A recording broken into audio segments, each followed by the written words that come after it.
This is He Knows His Sport, bringing you that heat and that fire. Yep, y'all boys know I'm amped up, boy. That's what I'm talking about. Yeah, that caffeine got me right. Yes, sir. Black coffee. That's what I'm talking about, straight black. We don't do no Rudy Poo milk, and we don't do no Rudy Poo cream.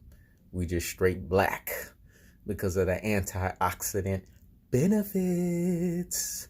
Y'all need to get on y'all health real quick. Anyways, that's neither here nor there. Mikey Garcia will be demolished by Errol Spence. Part what?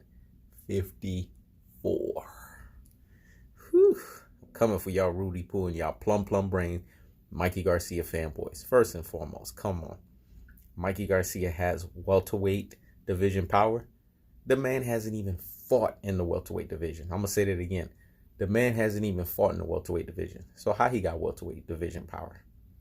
Are we going to go by a 140-pound Mikey Garcia that was sparring with a 175-pound Marcos Maidana? We all know Marcos Maidana is a chalupa-eating, burrito-eating, taco-eating Argentinian. That's right, I said it. Be eating them damn steaks and stuff. Be blowing his ass up well in advance past weight. He looked like he's damn near over 200 plus. So when Mikey Garcia fought him and sparred with him, he probably was sparring with a Marcos Maidana that was just starting camp. If y'all go and look at the tail of the tape, that was in the beginning of his camp for the Floyd Mayweather fight. Yes, I'm going to say that again. It was in the beginning of his camp for the Floyd Mayweather fight. Go look at how he looked. He looked sluggish as fuck. He looked like a big-ass, fat motherfucking Argentinian in that first week of training camp. So if we're going to sit here and say that Mikey Garcia looked impressive when clearly at that time Mikey Garcia looked like he was sparring a few rounds for a while. He looked in somewhat considerable boxing shape. We can't go by that. See, we're deep thinkers out here in these streets. We think a little deeper on this side of the aisle. You know what I'm saying? We're real G's out here in these boxing streets. We're true and rare, proper boxing knowledge, folks. We're not the Rudy Poo and the plum brain Mikey Garcia fanboys. We don't fall for the foolery, and we don't fall for the nonsense. Mikey Garcia has a lot of folks fooled because he got on this dare to be stupid nonsense. I'm gonna say it again. He got on this dare to be stupid nonsense. Come March 16, he will be exposed. He will be demolished. And he will be trounced. He doesn't understand. Errol Spence is sparring 18 rounds. He's ready for that motherfucker. That boy looking lean. And for people that want to sit here and say that being in conditioning and in shape does not, define a fighter. Okay. That sounds like someone who's smoking something, because go ask Floyd Mayweather of the world, who dedicates his craft of boxing to what? His work ethic. Go ask the Sugar Ray Leonards of the world, who dedicates his craft of boxing to what? His work ethic. Go ask the Andre Woods of the world, who dedicates his craft to what? The work ethics of the world. Go ask Muhammad Ali, who dedicates his craft to what? The work ethics of the world. Should I keep going? Should I keep going? Julio Cesar Chavez dedicates his boxing to his work ethic. Go look at the old man now.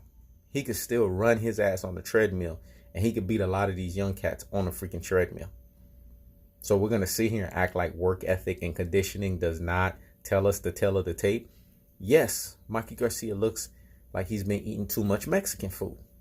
And for those who want to sit here and say that I'm being borderline racist or I'm making racial comments, whatever, isn't the guy Mexican? I'm pointing the obvious. What food does he eat? I'm Haitian. I eat Haitian food. Anyone could attack me on that. My food is delicious. I love it. Mikey Garcia is Mexican. We know damn well his ass eat Mexican food. So how am I being racist for pointing out the obvious? Duh, you fucking dodo heads.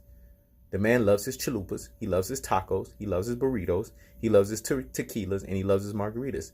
It's evident of his stomach. His midsection is blubber. So what's wrong in me pointing that out?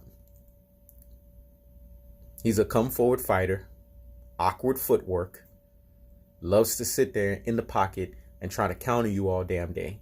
That's all he has. He hates close quarter contact. He does not like close quarter combat. And that's the truth of the fact of the matter. And come March 16th, Errol Spence is about to man down, strap season, flatline, smash Mikey Garcia, a.k.a. Little Mikey, a.k.a. the little engine that couldn't. Via what? 5th round TKO stoppage. And there are no two ways around that bad boy. And book that motherfucker. Because that's what's about to happen. The levying onslaught of the tactical aggression, the technical punching placement, and the what? The body snatching work 2.0 style is going to punish his ass. The motherfucker's getting put out on a stretcher. The motherfucker's pissing blood. And like I said before, Robert Garcia needs to make sure he is working on that Mexican embroiled towel. He needs to practice his ability to throw that towel at that ref. I mean, throw it so hard that he knocks the ref out. I'm going to say that again. He needs to practice the ability to throw that motherfucker so hard that he knocks the ref out. Because that's what's going to need to happen. Because if the ref does not see him, he needs to get knocked out. So that way we know the fight is over. Because when Errol Spence is levying that damage to the midsection, that damage to the guts, that damage to the chin. You heard Errol Spence, man. You saw the shots was fired. He said, snack ain't going to make your chin stronger. And by Mikey Garcia's own admittance, after he got out of the snack, that came out of his Rudy Poo and plum brain mouth. What'd he say? What his brain full of mush and brainwashed dodo head self said? I don't feel stronger. Well, damn. That means the snack obviously didn't take its toll, you dodo head, because guess what? You haven't been doing that level of training for a considerable amount of years, like the great Virgil Hunter said. You have to assimilate to that level of training for years in and years out.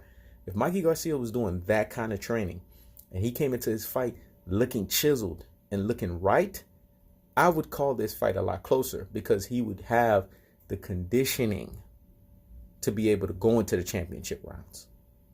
We need to point the obvious. The man wanes in his abilities from 7 rounds and up. Errol Spence has an Energizer battery pack on his back. So he's going to keep going. That's why I say Hulk smash. Because the longer the fight goes, the stronger he gets. You get it, dodo heads? That's why he is Hulk. That's right. And we're talking about World Breaker Hulk. I'm going to say that again. World Breaker Hulk. That's who Errol Spence is. He's going to fuck that motherfucker up, man. And just like this weekend, when I debate IBFP or whatever the fuck his name is, and I straight what? Give him tactical what? Verbal aggression. Technical verbal placement. And what? And body verbal work. That's exactly what Errol the Truth Spence is going to do to Mikey Garcia's Rudy Poo and Plum brain. He's going to have them brains splattered all over that damn ring. And the longer that fight goes, the more punishment he's going to be given. This is not a 50-50 fight. Errol Spence has better head movement. Errol Spence has better defense. Errol Spence has more speed. Errol Spence has the height advantage. Errol Spence has the reach advantage. Errol Spence is the taller fighter. Errol Spence is the more powerful fighter. And he's going to expose this lightweight for thinking that he could come and think that his supposed welterweight power, which he's never fought at 147, is going to make Errol Spence respect him. Please. When Errol Spence does this, gobble up them damn punches, you're going to see how scared Mikey Garcia is and how he goes and balls up into a corner. And then that's when Robert Garcia is going to know, okay, you know what?